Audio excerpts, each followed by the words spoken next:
Bukod sa marahas na paglusob ng mga armadong kapulisan sa mga religious compound ng The Kingdom of Jesus Christ nitong Adyes ng Hunyo ay hinalughog din ng mga ito ang mga kabayan ng katutubo na nakatira sa paligid ng KOGC compound sa sitio Kitbug, Malungon, Sarangani.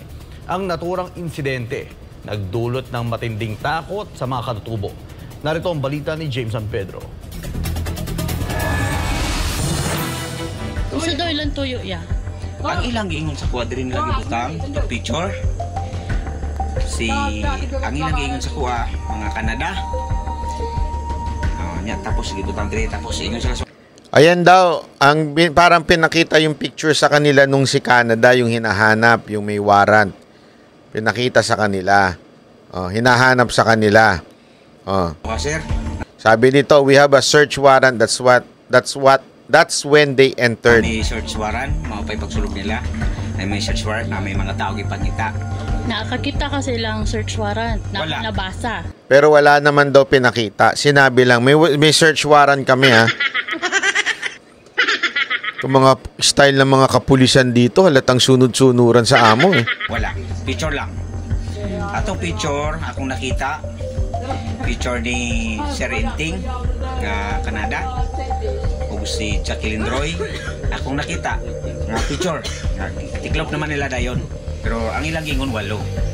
Manila ipakita sa kuha. Nay, mangutana unta mi ug unsa katong nahitabo diritong Lunes, nay? Sayo sa buntag. Oo, sundalo. Sige, naog na ko. Maski siguro citizen ka, dire na ka, gawas. Nay, kami. Tuha. Sige, gawas na kami. Nana sila gipakita? Oo. Abay na ko dire pastol. Wala. Kita nyo, pati yung katabing mga bahay ha, na walang kinalaman ho sila ha. Wala ho silang kinalaman, nakatira lang ho sila dyan.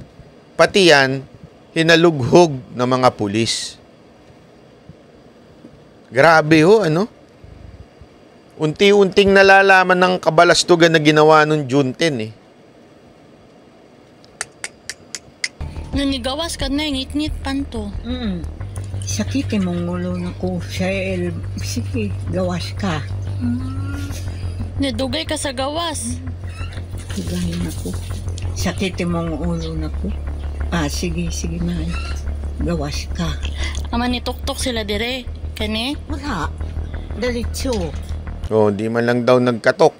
Diretso. Hindi naman nagsisinungaling siguro yan si nanay. Di ba? Alam mo kung bakit nila ginawa yan? Kasi alam nilang hindi makakapalag yung mga yan eh. Kung walang SMNI, paano lalabas to mga ganito? Alam nilang hindi makakapalag eh. Hindi naman makakasumbong sa pulis. Sino eh? Pulis ang gumawa eh. Diba?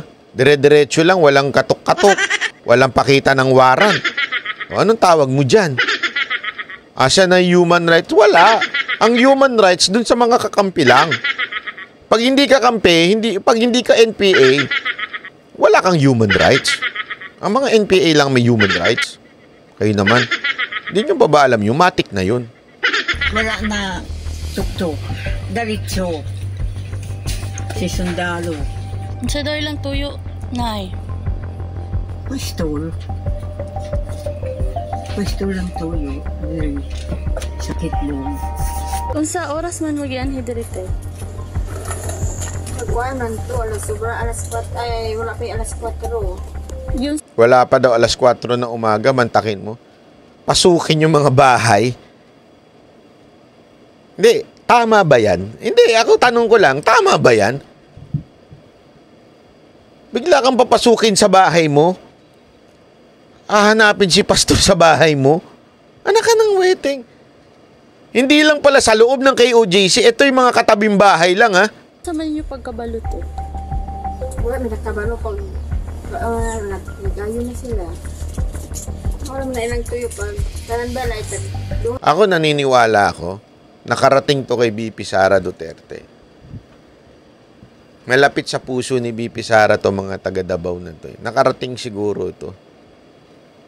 Kung hindi man sila taga Davao, ano pala to, Sarangani province. Siguro nakarating ito yung mga ganitong pang-aabuso Hindi gusto ni VP Sara Duterte ito eh. Kaya ganito to eh. Kaya siguro nag-resign yun sa gobyerno eh. Hindi sa pagiging VP di ba? Patuloy sila mag-upgrade. Sulit sila sa balay. Hindi rin sila sa pikas. Wala akong pablo kung kasi patisa na sa akong barang itong papel. Nga na ay nauna pasto. Picture lang yung pinakita Itong mga limang kuan. Babae sila. Nagkayo mo sila. Kung masulod, maggawas sa balay. Kung matulog sa sulod, magpagkawasun. Tutulog ka, palalabasing ka, mga basto sa mga putang ina, no? Hindi, nakakaputang ina talaga ito mga to, eh. Kinakaya-kaya yung mga kababayan natin porket hindi makakapalag, eh. Di ba? Bastos, eh. Gisingin ka bago mag-alas 4, lumabas ka ng bahay mo. At makahanapin namin si Pastor dyan. Ay, nagkain na maani. Nasa papel. Ay, duga naman sila mga nakiri. Nagkaila sa TV naman naman sila kitaan. Kung nag-unod ko sa akong anak na video sila, malok man sila. Kasi masugot sila. Kanon lang, itong mga bala nila. Dagkot eh. Itong mga ex na bala. Uban, puno ang lawas. Uban, wala ako. Bala. Hindi rin nakaligtas sa marahas Grabe, na paglusob ng mga armadong kapulisan ang mga katutubo na nakatira sa paligid ng KOJC Religious Compound sa Sitio Kitbog, Malungon, Sarangani. Bago kasi ang biglaang paglusob ng mga armadong PNP SAF at CIDG noong 10 ng Hunyo sa naturang religious compound ng KOJC sa Kitbog ay una nilang pinasok ang mga kabahayan ng mga katutubo sa lugar nang walang valid search warrant. Ang ginawa ng mga armadong otoridad nagdulot din ng matinding takot at trauma sa mga katutubo. At ayon kay Attorney Harry Roque, malinaw yung paglabag sa Bill of Rights. Ito po ay napakalaking paglabag sa garantiya na nakasaad sa ating saligang batas, ang pinakabataas na batas sa ating bayan na kinakailangan magkaroon ng seguridad ang ating mga kababayan sa kanilang pamamahay, sa kanilang mga papeles at sa kanilang pagkatao. Wala rin anyang karapatan ang mga armadong kapulisan na pasukin ang mga kabahayan ng mga katutubo lalo't wala silang sapat na dokumento para maghalughog. Hindi dapat nila ipinasok yung lugar ng IPRA kasi wala silang search warrant, wala silang warrant of arrest. So wala talaga silang kahit itong karapatan na linusob yung mga IPRA, yung mga IPs na yan sa Sarangani Province. Nababahala naman si Roque sa posibilidad na paulit-ulit na labagin ng mga kapulisan ang saligang batas. Samantala, may hamon din si Roque kay Marcos Jr. na hanggang ngayon wala pa rin kaimik-imik sa ginagawang pambabalahura at paglapastangan ng mga armadong kapulisan sa mga sagradong compound ng KOJC. Isali pa ang marahas na pagtrato ng mga ito sa mga misyonaryo ng simbahan. Well, meron po tayong prinsipyo na command responsibility. Hindi po pwede na maghugas kamay ang isang presidente kung dapat niyang nalaman na mayroong krimen na nangyari at hindi niya imbestigahan at paparusahan ang mga gumawa ng krimen na ito. So kung ayaw magkaroon ng pananagutan ng presidente bilang takapagtupad ng ating batas, kinakailangan imbestigahan niya itong mga nangyaring ito, litisin at parusahan ang mga napatunayan ng kasada. Ang ginawang paglusob nga ng armadong kapulisan sa mga religious compound ng KOJC ay nagdulot ng matinding trauma sa mga missionary workers, lalo na sa mga kababaihan at kabataan. Para sa Diyos. Ay, grabe. Alam mo, habang pinanunod mo ito, madadagsan talaga, nakakapikon lang eh. Kasi, sige sabihin nyo na, kasi hihirit na naman sila eh. Ba't di nyo isuko si Kibuloy? Hindi naman namin alam kung asa si Kibuloy.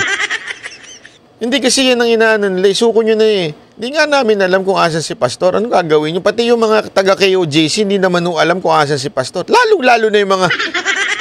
Yung mga walang kinalaman, hindi naman nila alam kung asan si Pastor. Sabi nga nila, hindi nga nila kilala, napapanood lang nila sa TV. I mean, ano yun? Anong klaseng katarantaduhan yung ginagawa ninyo? Sabit na sabit eh. Tapos, grabe ang tahimik ng media. Walang media na nagkusaman lang, naggawin tong ginagawa ng SMNI. Di ba? I mean, kung ikaw naman, dati nga, buti nga yung ABS-CBN eh. Ang daming medyang nakialam eh. Nakibaka rin sila eh. Ngayon, ito, wala. Kaya tayo na lang mga Pilipinong nasa tama pang kaisipan ang maglabas nito.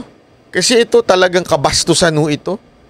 This is, talagang sabi nga ni Roque, ito'y paglabag sa ating Bill of Rights.